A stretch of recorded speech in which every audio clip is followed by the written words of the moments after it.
Assalamualaikum warahmatullahi wabarakatuh. Salam sejahtera untuk kita sekalian. Shalom. Perkenalkan, nama saya Yosina Ida Rakbau dengan NPM 121142012107 dari kelas keperawatan D. Di sini saya akan membuat video presentasi untuk memenuhi tugas mata kuliah Ilmu Dasar Keperawatan 1 dari dosen pengampu yang terhormat Ibu Grace J. Wakano Escape MCAP.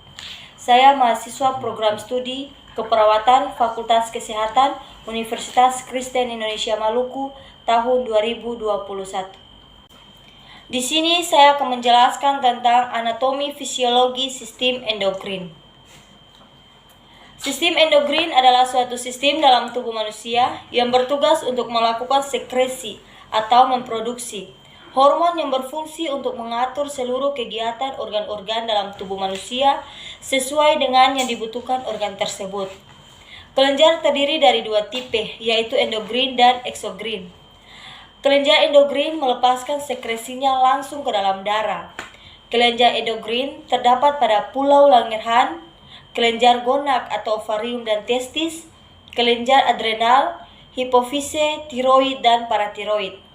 Sedangkan kelenjar eksokrin melepaskan sekresinya ke dalam duktus pada permukaan tubuh seperti kulit dan organ internal atau lapisan traktus intestinal sel APUD.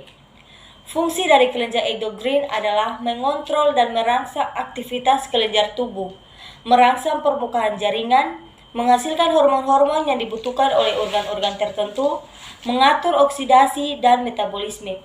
Sedangkan fungsi dari hormon adalah mengendalikan proses-proses dalam tubuh manusia seperti proses oksidatif dan perkembangan seksual. Kelenjar dalam tubuh manusia.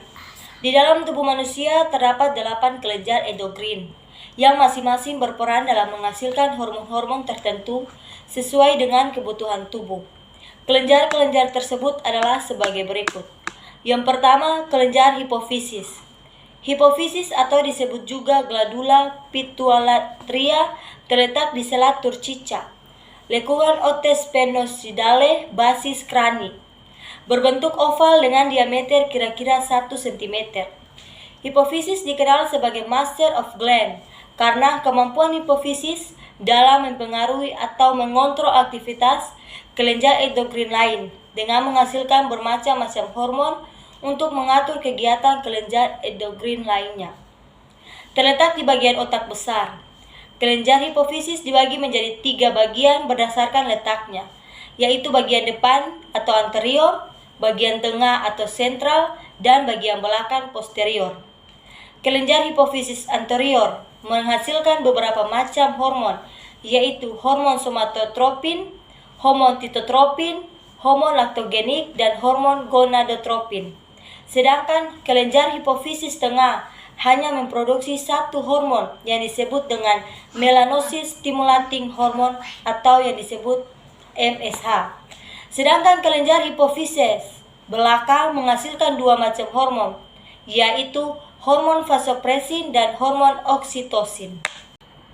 Yang kedua, kelenjar tiroid, di mana kelenjar tiroid terletak di bagian leher atau bagian depan kerongkongan dan terdiri atas 2 labus, yaitu lobus kanan dan kiri, yang dibatasi oleh isthmus. Fungsi kelenjar tiroid antara lain mengatur laju metabolisme tubuh, pertumbuhan testis dan tulang, mempertahankan sekresi GH dan gonadotropin, menambah kekuatan kontraksi otot dan irama jantung.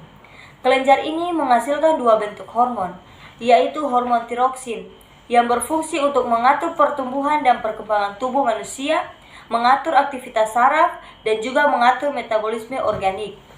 Sedangkan hormon tritonin fungsinya sama dengan hormon tiroksin. Yang ketiga yaitu kelenjar paratiroid. Kelenjar ini terletak di setiap sisi dari kelenjar tiroid dan berjumlah 4 buah yang tersusun secara berpasangan. Kelenjar paratiroid menghasilkan hormon parahormon yang berfungsi untuk menjaga keseimbangan kalsium dalam darah dan juga mengatur metabolisme fosfor dan meningkatkan penyerapan kalsium dari tulang. Di samping kanan bawah terdapat gambar kelenjar paratiroid.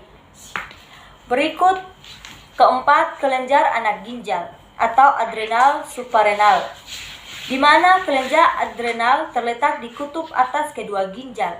Terdiri dari dua lapisan, yaitu bagian korteks dan medula.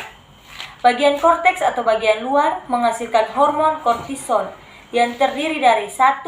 Aldosteron, 2. Glukokortikoid.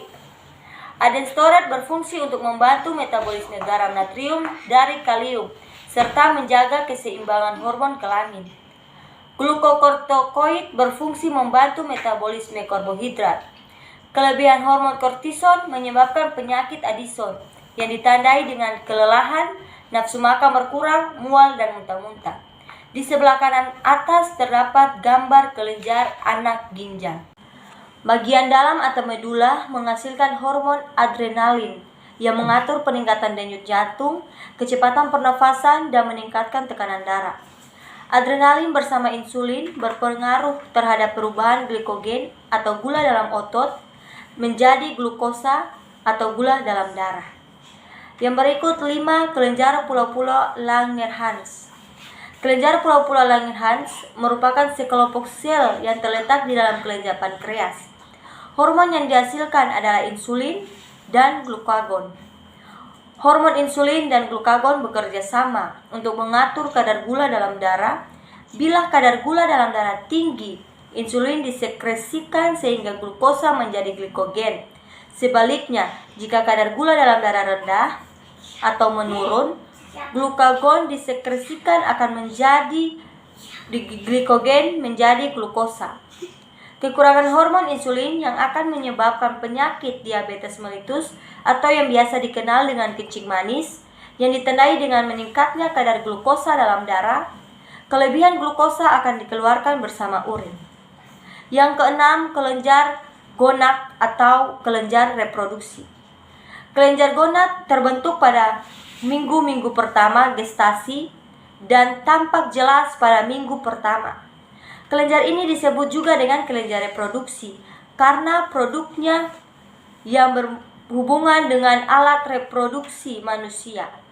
Kelenjar ini terletak di bagian alat reproduksi pria dan wanita. Jika pada pria terletak di testis dan wanita terletak di ovarium. Testis terdiri dari 2 buah dalam skrotum.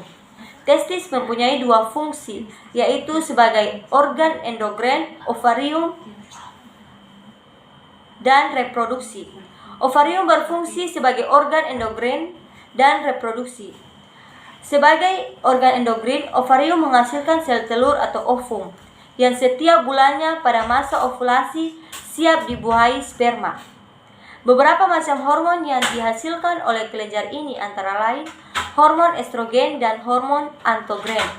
Di samping kanan bawah terdapat gambar kelenjar gonad atau kelenjar reproduksi. Yang ketujuh, kelenjar timus, di mana kelenjar timus terletak di sepanjang rongga trakea di rongga dada bagian atas. Timus membesar sewaktu pubertas dan mengecil setelah dewasa. Kelenjar ini merupakan kelenjar penimbunan hormon somatotrof atau hormon pertumbuhan dan setelah dewasa tidak berfungsi lagi. Kelenjar ini menghasilkan timosin yang berfungsi untuk merangsang limfosit. Terdapat gambar di bagian kanan atas, yaitu kelenjar timus. Yang kedelapan atau kelenjar terakhir yaitu kelenjar pineal, di mana kelenjar pineal adalah suatu bagian kecil di dalam otak yang bertanggung jawab atas efisien fungsi dari beberapa sistem metabolisme di dalam tubuh. Kelenjar ini panjangnya hanya sekitar 7 mm dan terletak hampir di bagian tengah otak, di antara otak kanan dan otak kiri. Kelenjar ini menghasilkan hormon melatonin yang berfungsi untuk mengatur ritme harian tubuh. Ketika ritme mata terstimulasi oleh cahaya, impuls dikirim ke saraf optik menuju bagian otak yang disebut hipotalamus. Dari sini, saraf simpatik berhubungan dengan kelenjar pineal dan memicu diproduksinya melatonin. Sekian video presentasi dari saya. Assalamualaikum warahmatullahi wabarakatuh. Salam sejahtera untuk kita sekalian. Shalom.